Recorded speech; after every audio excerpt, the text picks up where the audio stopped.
사도신경하심으로 권사 헌신 예배를 드리겠습니다. 나는 전능하신 아버지 하나님 천지의 창조주를 믿습니다. 나는 그의 유일하신 아들 우리 주 예수 그리스도를 믿습니다.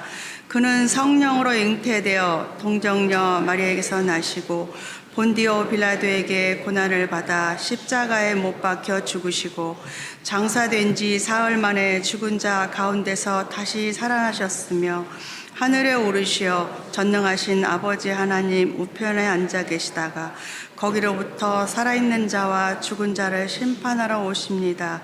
나는 성령을 믿으며 거룩한 공교회와 성도의 교제와 죄를 용서받는 것과 몸의 부활과 영생을 믿습니다. 아멘. 찬송가 249장 찬양하시겠습니다.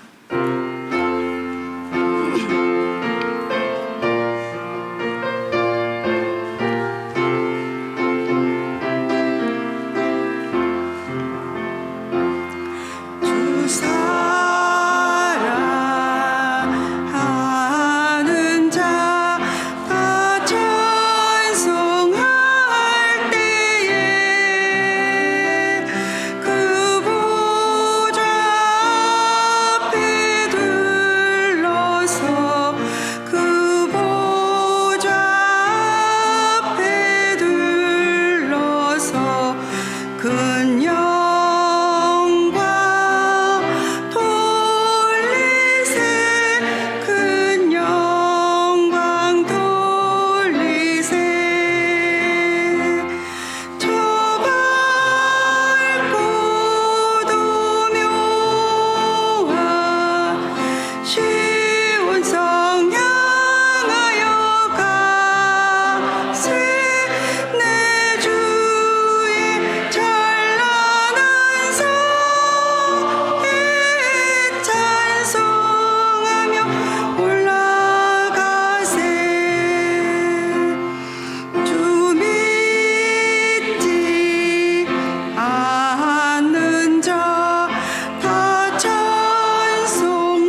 우리를 대표해서 천혜숙 부회장님 기도하시겠습니다.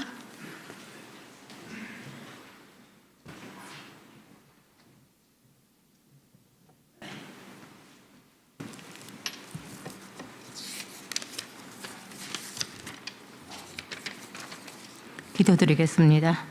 사랑의 하나님, 베풀어 주시는 은혜와 사랑에 감사드립니다. 복되고 거룩한 주일 감사와 찬양으로 예배드리게 하시고 이 시간 권사 헌신 예배를 드리게 하시니 감사드립니다. 온 마음과 정성으로 예배드려오니 주님 영광 받아 주시옵소서. 권사의 직분을 주셨지만 주님의 말씀 속에 거하지 못하고 세상 속에서도 선한 영향력을 끼치지 못한 저희들을 불쌍히 여겨주시어 말씀대로 살아갈 수 있도록 은혜를 더하여 주시사 빛과 소금의 역할을 잘 감당할 수 있게 하여 주옵소서. 주님의 뜻에 따라 지혜롭게 살게 해주시며 주님의 합당한 모습으로 섬김과 사랑으로 격려하며 서로 협력하여 선을 이루어가는 권사회가 되게 하시며 말씀과 기도로 힘을 얻게 해주시어 맡은 일들을 잘 감당할 수 있도록 은혜를 베풀어 주시옵소서. 우리 교회가 주님의 은혜로 70주년 함께 하신 주님께 감사드립니다. 우리 교회가 주님 기쁘신 교회가 되기를 원합니다. 성령 충만한 교회로 거듭날 수 있도록 성령의 불로 변화되는 교회가 되게 하시며 주님의 영광을 나타낼 수 있는 많은 일들을 감당할 수 있는 교회, 주님을 담는 사랑 많은 성도들이 차고 넘치는 교회가 되기를 소망합니다. 서로 사랑하며 기쁨이 넘치는 교회, 은혜 충만한 사랑의 공동체로 모든 교회의 본이 되는 교회가 되게 하옵소서. 질병과 어려움에 처한 성도들을 기억하시사 깨끗하게 치유받게 해주시고 모든 문제들이 믿음으로 지혜롭게 잘 해결할 수 있게 하여 주시어 주님 앞에 감사와 찬양을 드리게 하옵소서.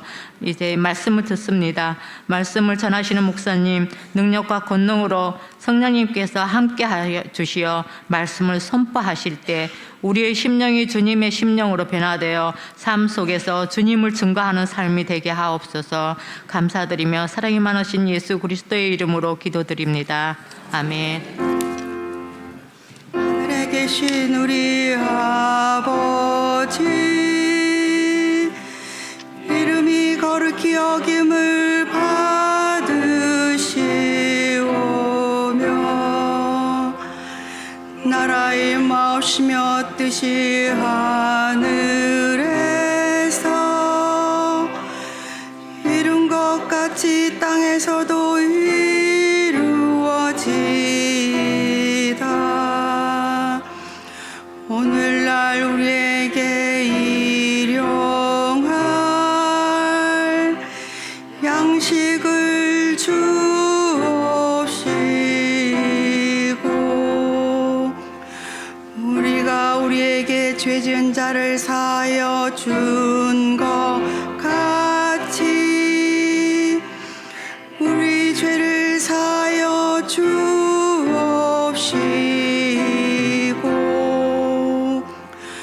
우리를 시험에 들게 하지 마옵시고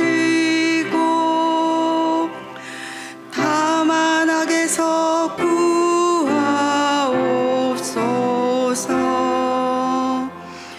대개 나라와 권세와 영광이 아버지께 영원히 있사옵나이다.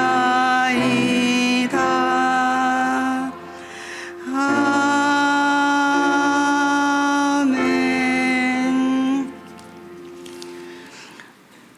서기이신 김인숙 권사님 성경 봉독하신 후에 저희 권사에서 특송하시겠습니다.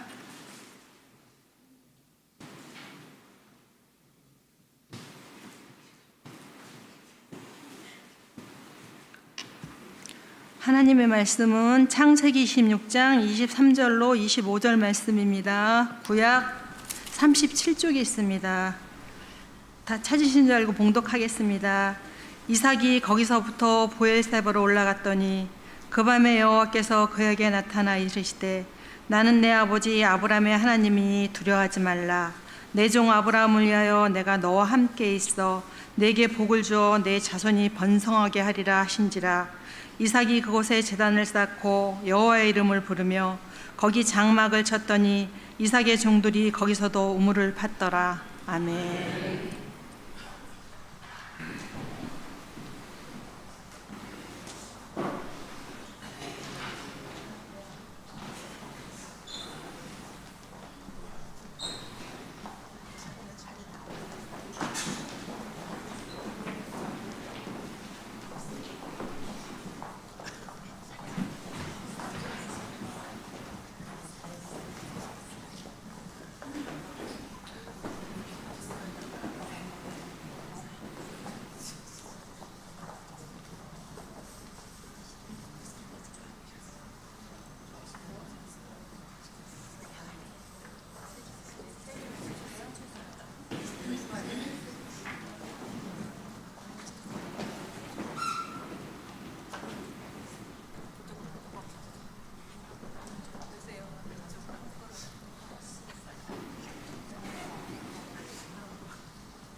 이 시간 한성도 목사님 말씀 선포해 주시겠습니다.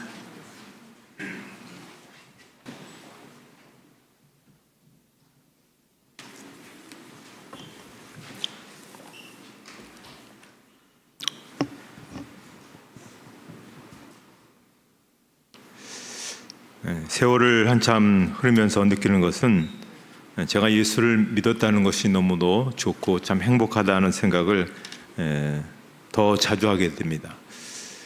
그러면서 앞으로 우리 미래에 대한 어떤 하나님의 이끄심과 인도하심이 더 분명하게 될 것이다라고 하는 그런 더 소망이 가득하게 되는 것을 볼 수가 있습니다.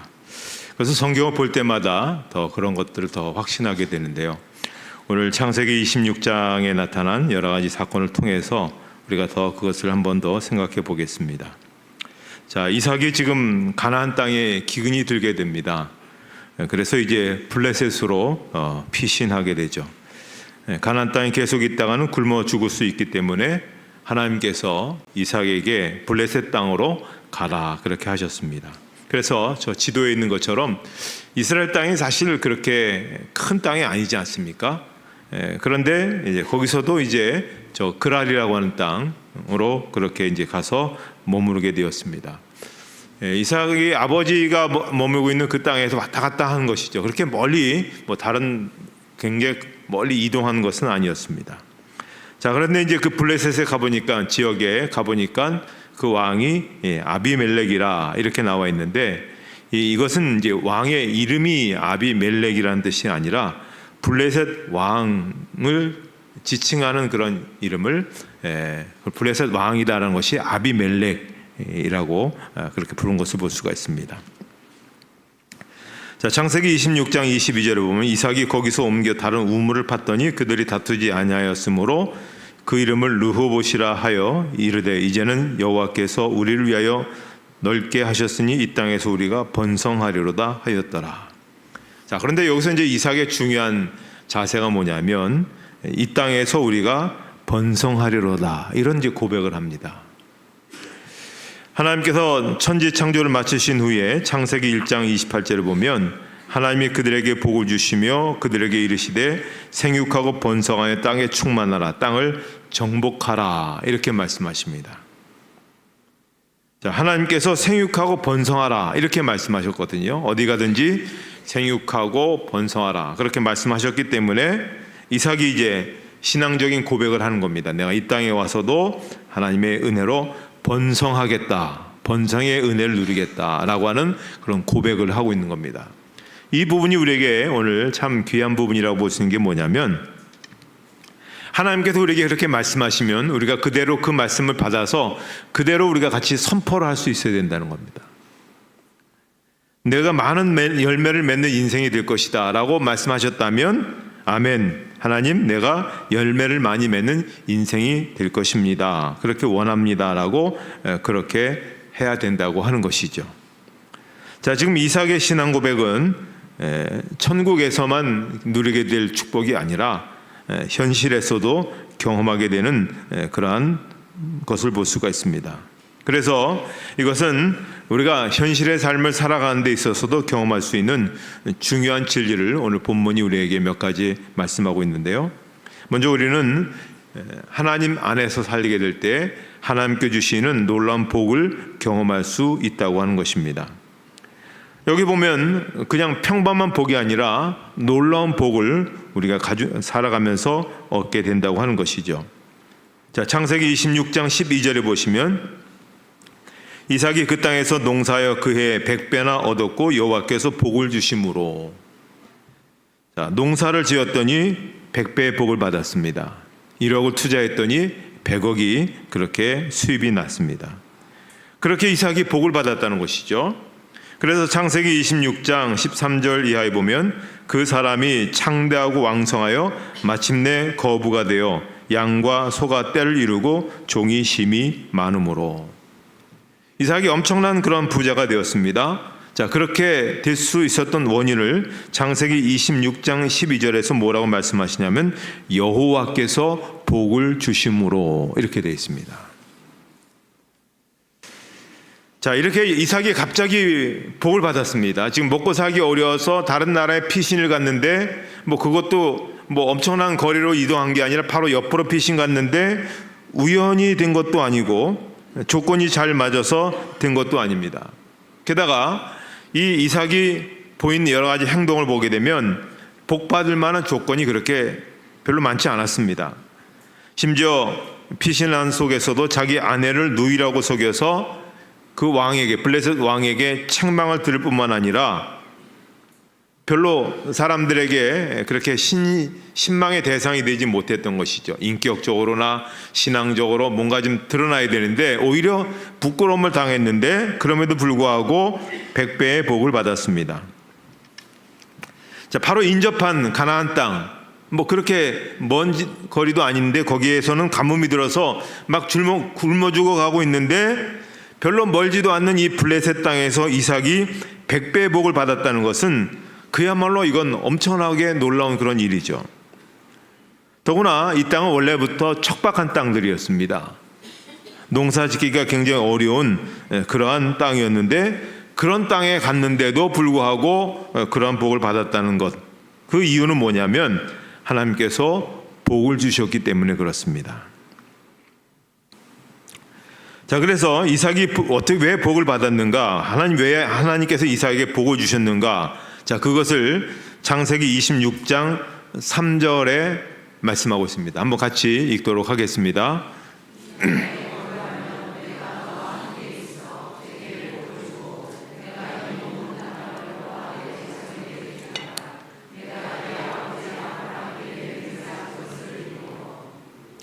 자, 하나님께서 말씀하시죠.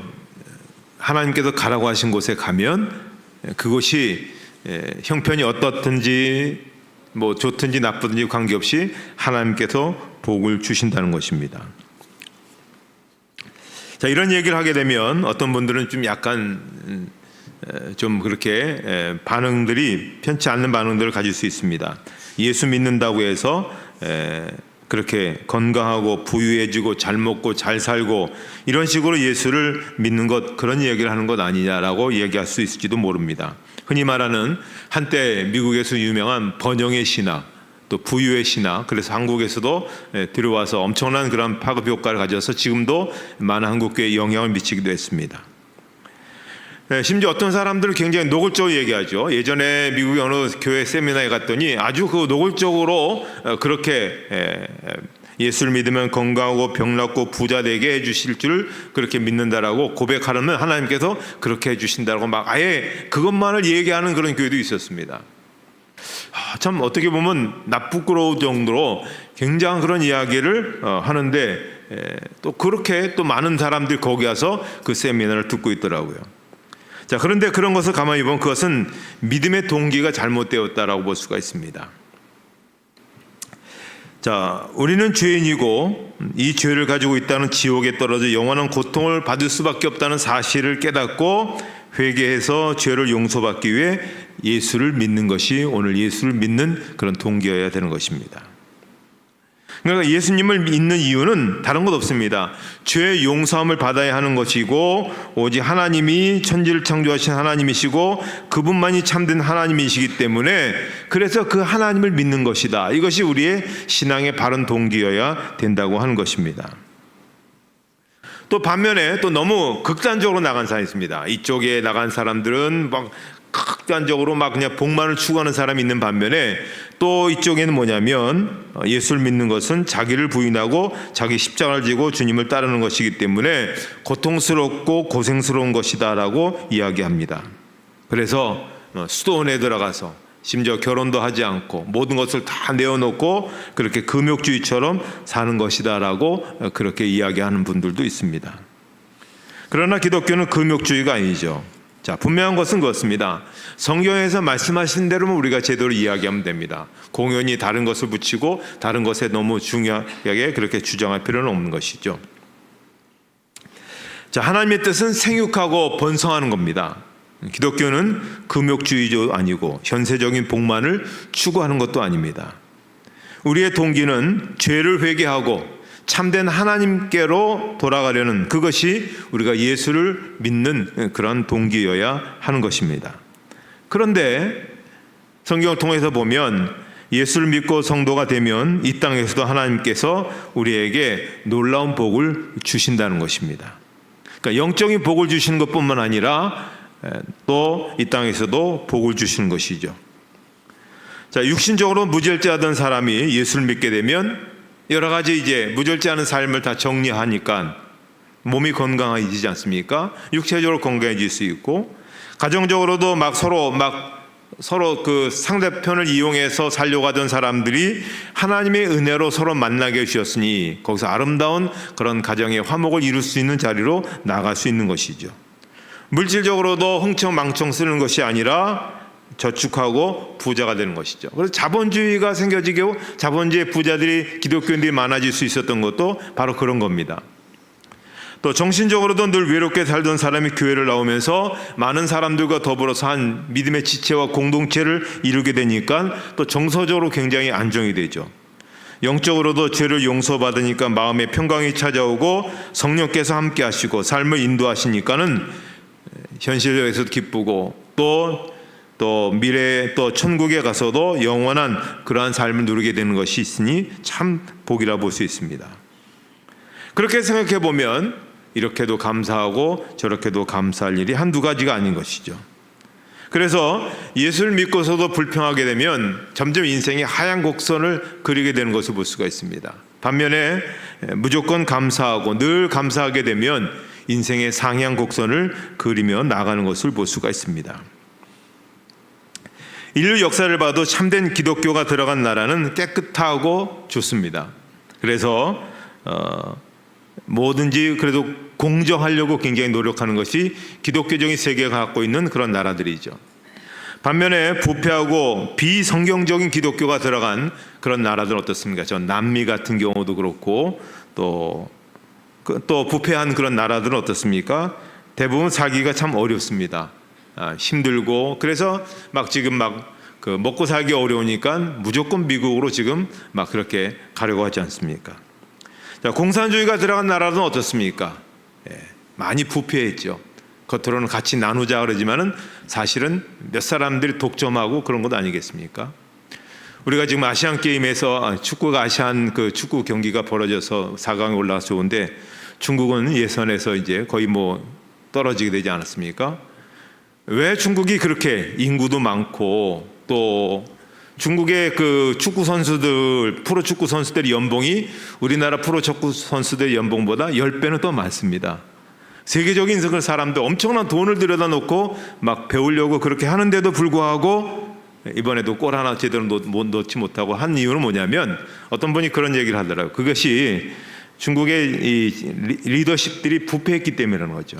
워낙 사람이 많으니까 자기 필요한 사람들만 오고 자기에게 돈 주는 사람만 받아서 하다 보니까는 그렇다는 얘기죠. 하나님 말씀 믿고 사는 세상은 어떻습니까? 정직해지려고 애를 씁니다. 물론 거기에도 여러 가지 문제가 있지만 그래도 더 나은 세상으로 나가는 것이죠. 그리고 이 땅에서 살다가 또 더 나은 그런 영원한 복의 자리로 우리가 나가게 되는 것입니다. 물론 성도들이 이 땅에서 믿음 가운데 살다 보면 또 때로는 적대를 경험할 수 있습니다. 창세기 26장 14절 이하에 보면 양과 소가 때를 이루고 종이 힘이 많으므로 블레셋 사람이 그를 시기하여 그 아버지 아브라함 때에 그 아버지의 종들이 판 모든 우물을 막고 흙으로 메웠더라. 자, 평소에 친하게 지내던 블레셋 사람들이 갑자기 돌변합니다. 그러면서 이제 굉장히 적대적으로 그렇게 대하게 되죠. 그리고 우물을 팠는데 흙으로 메웠다. 이 이야기는 이제 더불어 우리 같이 살지 못하겠다는 그런 이야기입니다. 그래서 창세기 26장 27절에 보면 이삭이 그들에게 이르되 너희가 나를 미워하여 나에게 너희를 떠나게 하였거늘 어찌하여 내게 왔느냐. 자, 블레셋 사람들이 평소에 잘 지냈습니다. 별로 이렇게 그런 것 같은데 갑자기 이제 이삭이 잘 되니까 이삭을 이제 내쫓으려고 하게 되는 것이죠. 마찬가지죠. 우리가 잘 되면 또 복 받으면 세상 사람들이 우리를 미워합니다. 왜 블레셋 사람들이 이삭을 적대시하고 핍박했겠습니까? 바로 시기심 때문에 그렇죠. 그래서 예수를 믿고 복 받으면 친척들도 시기하지 않습니까? 또 평소에 잘 지내던 사람들도 시기합니다. 그런데 그것은 외적인 요인이고 사실 잘 찾아보면 근본적인 이유는 뭐냐면 영적인 원인이 있습니다. 자, 그것을 창세기 3장 15절에 있는데 같이 한번 읽도록 하겠습니다.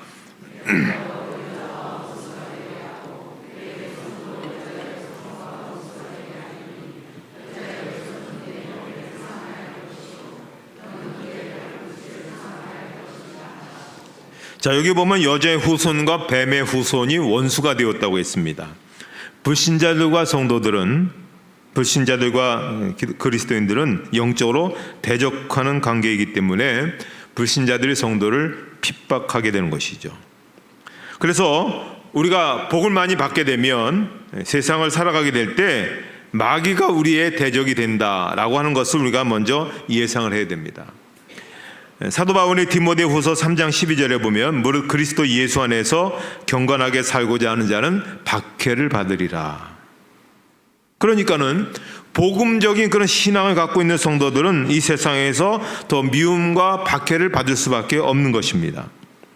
자, 그러면 우리가 어떻게 해야 될까요? 이삭은 이런 박해와 대적을 일일이 상대하지 않았습니다. 온유한 방식으로 일관하게 된 것이죠. 그래서 이삭은 그들이 나가라 하면 나갔습니다. 그리고 거기 가서 다른 데 가서 또 우물을 팠고, 또 거기서 또 우물이 또 터지면 그 다음에 또 와서 또 시비를 걸게 되죠.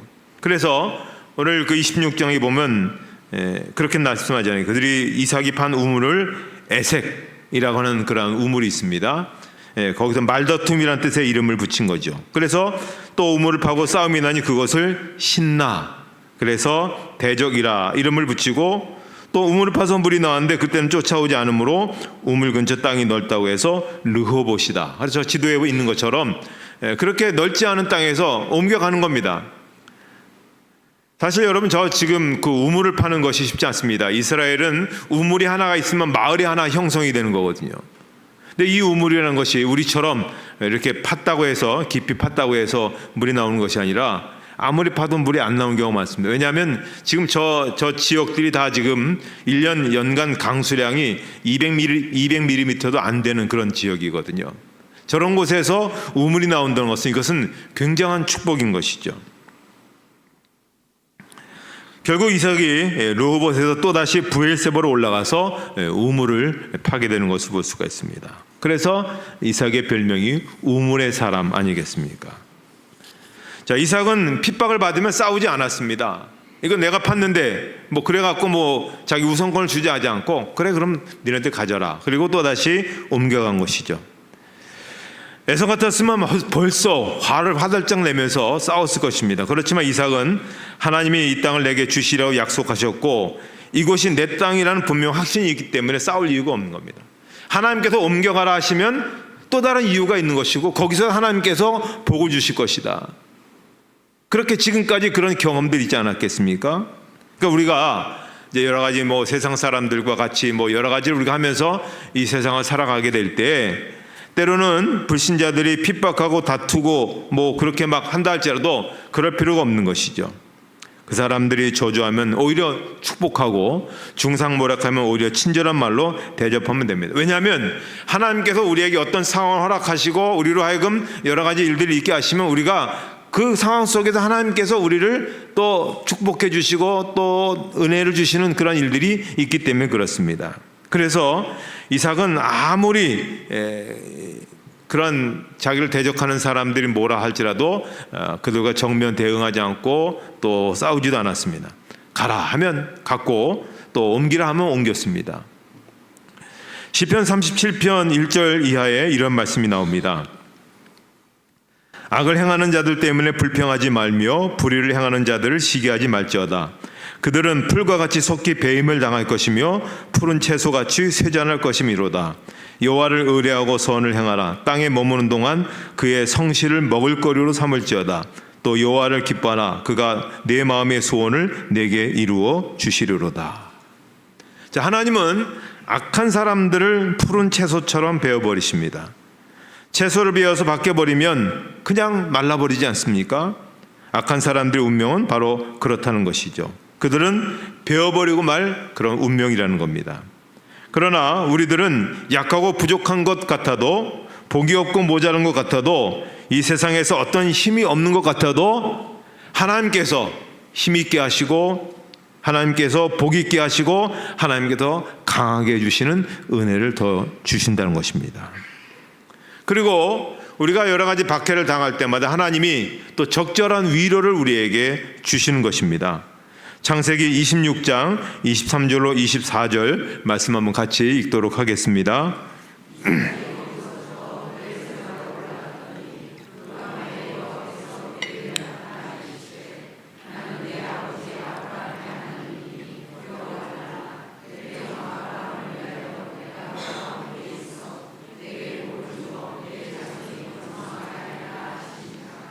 자, 지금 살기 위해서 그랄로 갔다가 계속해서 하나, 둘, 셋, 네 번째 옮겨왔습니다.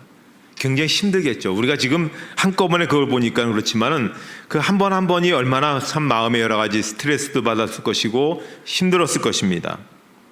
그런데 그렇게 브에셋으로 올라갔을 때 하나님께서 그에게 꿈에 나타나셔서 말씀하시죠. 두려워 말라. 내가 네게 복을 주고 너와 함께 있겠다. 이렇게 말씀하십니다. 물론 지금은 하나님께서 직접 우리에게 꿈으로 계시로 그렇게 말씀하신 경우가 거의 없죠. 아주 특별한 경우에는 있을 수 있겠지만 대부분 그렇지 않습니다. 그 대신 하나님은 우리에게 보혜사이신 성령을 보내셔서 우리를 위로해 주시지 않겠습니까? 그래서 성령이 우리 가운데 내주하고 계신다고 하잖아요. 따라서 가장 적절할 때, 우리에게 위로가 필요할 때 우리에게 위로를 주신다는 것입니다. 마음이 외롭고 괴롭고 울적하고 혼란스러울 때 우리가 기도하게 되면 우리 안에 내주하시는 성령께서 우리 마음에 위로를 주시는 것입니다. 모든 환난 중에서도 우리를 위로하시는 아버지가 우리의 아버지시죠. 또 우리의 영혼은 성령님과 순간순간 영적인 교통을 하게 되는 것입니다. 그래서 성령께서 우리에게 말씀해 주시는 것이죠. 창세기 26장 24절에 있는 것처럼 나는 내 아버지 아브라함의 하나님이니 두려워 말라. 내 종 아브라함을 위하여 내가 너와 함께 있어 내게 복을 주어 내 자손으로 번성하게 하리라. 이런 위로를 우리에게 주시는 겁니다. 우리의 믿음의 조상 아브라함에 함께 있던 것처럼 오늘 내 인생에게도 너와 함께 있겠다. 자, 하나님이 우리와 함께 계시겠다. 하나님이 나를 붙들어 주시겠다. 이것처럼 우리에게 힘드는 일이 어디 있겠습니까? 그리고 우리에게는 궁극적인 그런 승리를 허락해 주십니다. 창세기 12장 3절에 보면 하나님은 너를 축복하는 자에게는 내가 복을 내리고 너를 저주하는 자에게는 내가 저주하리라. 그렇게 말씀하십니다. 이 얘기는 뭡니까? 하나님이 우리 편이시는, 하나님이 내 편이라는 것이죠. 하나님이 내 편이시면 우리는 언제든지 이기게 되는 것입니다. 그래서 어떤 결과가 일어났습니까? 하나님께서 이삭의 편이 되시고 계속해서 이삭이 양보해서 브에셋까지 그렇게 왔습니다. 하나님께서 위로해 주신 나는 내 편이다. 그랬더니 창세기 26장 28절에 이런 일이 일어났습니다. 그들이 이르되 여호와께서 너와 함께 계심을 우리가 분명히 보았으므로 우리 사이 곧 우리와 너 사이에 맹세하여 너와 계약을 맺으리라 말하였노라. 너는 우리를 해하지 말라. 이는 우리가 너를 범하지 아니하고 선한 일만 내게 행하여 내가 평안히 가게 하였음이니라. 이제 너는 여호와께 복을 받은 자니라. 자, 지금 블레셋 사람들이 이삭에게 찾아왔습니다. 그러면서 우리 친구하자. 우리 평화롭게 지내자. 자기들이 잘못했다. 자기들이 잘하지 못한 것 같다. 결국 자기들의 모든 그러한 그동안 못되게 했던 것들을 다 용서를 빈 것이지. 결국 이삭이 이겼습니다. 그러면 왜 그들이 항복했습니까? 창세기 26장 28절에 있는 것처럼 그들이 이르되 여호와께서 너와 함께 계심을 우리가 분명히 보았다. 왜 저 사람 저렇게 잘 될까? 움직일 때마다 팔 때마다 우물이 나올까? 왜 저 사람 저렇게 하는 일마다 그렇게 많은 열매를 거둘까? 자기들에게 없는 것이. 자기들은 아무리 노력해도 잘 안 되는데, 자기들은 아무리 노력해도 우물도 나오지 않고, 자기들은 아무리 노력해도 잘 되지 못하는데 왜 저 사람 저럴까? 바로 자기들에게 없는 놀라운 사실을 그들이 깨닫고 평화 조약을 맺게 되었던 것이죠. 따라서 마찬가지입니다. 하나님이 우리와 함께 계시기 때문에 우리가 반드시 복을 받게 되고 우리가 반드시 이기게 되는 것입니다. 하나님이 함께 하시는 사람은 적시에 적절한 위로도 받게 되고 어렵다 할지라도 하나님께서 그를 번영하게 하시고 또 형통하게 해주시는 그런 은혜를 더해 주시는 것입니다. 권사님들로서 또 기름 부어주시고 또 세워주셨는데 가장 귀중한 은혜는 뭡니까? 하나님이 함께 해주시는 그런 은혜입니다. 하나님이 함께 하시는 그 일에 얼마나 많은 선한 역사들이 일어나겠습니까? 누가 뭐하마도 그 필요 없습니다. 하나님이 함께 하시는데 하나님이 내 편이시는데 마침내 무엇을 하든지 간에 하나님께서 귀중한 열매들을 거두어 주시는 것이죠. 사실 교회에서 권사님들의 사역은 굉장히 중요한 사역들입니다. 또 기도하면서 또 어려운 이들을 돌보면서 또 사랑으로 품는 또 다양한 어떤 섬김의 사역들이 있는데 그 모든 사역 가운데 가장 힘이 될 수 있는 것은 하나님과 함께 하게 될 때에 그 모든 것에 더 놀라운 그런 축복의 역사들이 나타나게 되는 것입니다. 이렇게 하나님이 함께 하신 권사님들을 통해서 우리 교회가 또 하나님의 귀한 일들이 일어나는 또 하나님 위대하심을 드러낼 수 있는 그런 교회가 되어지리라 그렇게 확신합니다. 그런 믿음으로 살아가시기를 주님의 이름으로 축복합니다. 하나님 아버지 은혜를 감사합니다. 저희들과 늘 함께 하시고 동행하심으로 인해서 귀한 역사를 이루어 가심을 저희가 분명히 믿습니다. 아브라함에게 함께 하셨고 그리고 또 이삭에게 함께 하셔서 귀한 역사를 이루신 하나님, 오늘도 이곳에서 하나님의 귀한 권사로서 직임을 받아서 또 섬기고자 하는 귀한 권사님들을 축복하여 주셔서 하나님이 함께 하시는 사역, 하나님이 함께 하시는 기도의 역사들이 나타나게 하여 주실 줄 믿습니다. 하나님께서 함께 하여 주셔서 사랑의 손길이 더 따뜻하게 되게 하여 주시고 또 많은 전도와 생명의 역사도 나타나는 귀한 역사들이 있게 하여 주시옵소서. 권사님들의 가정과 또 삶과 또 강건함도 주께서 더욱더 복되게 하여 주셔서 육체적으로도 더욱더 힘있게 하시고 영적으로도 많은 열매와 역사가 있는 그런 귀한 권사님의 삶을 통해서 저희 대형교회 또 아름다운 역사들이 더 놀랍게 나타날 수 있도록 은혜를 더해 주시옵소서. 예수님의 이름으로 기도하옵나이다. 아멘.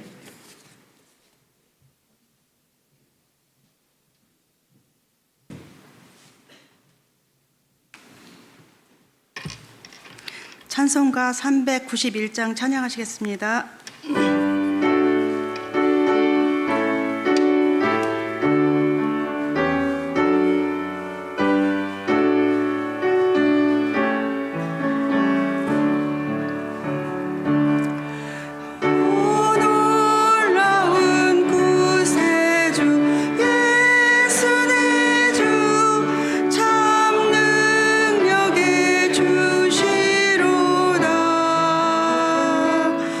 그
드려진 헌금 외에 회계 박영문 권사님 기도하시겠습니다.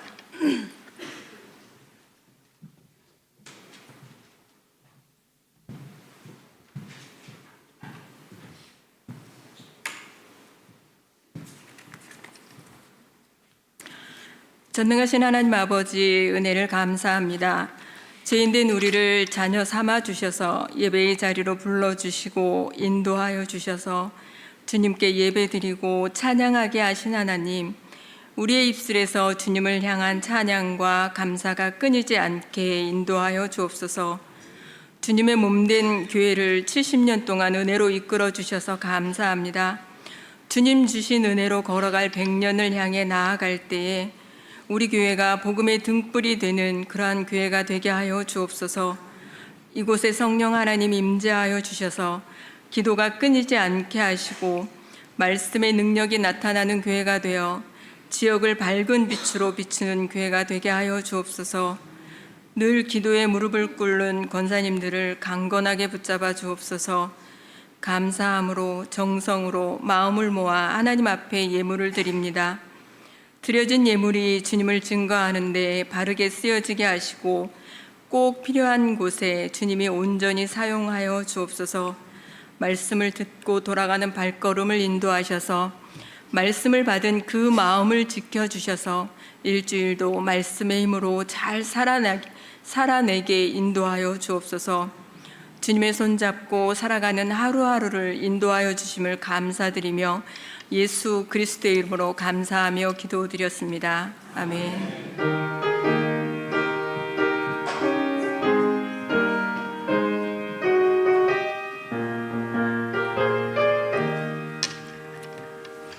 목사님 나오셔서 축도하심으로 권사 헌신 예배를 마치겠습니다.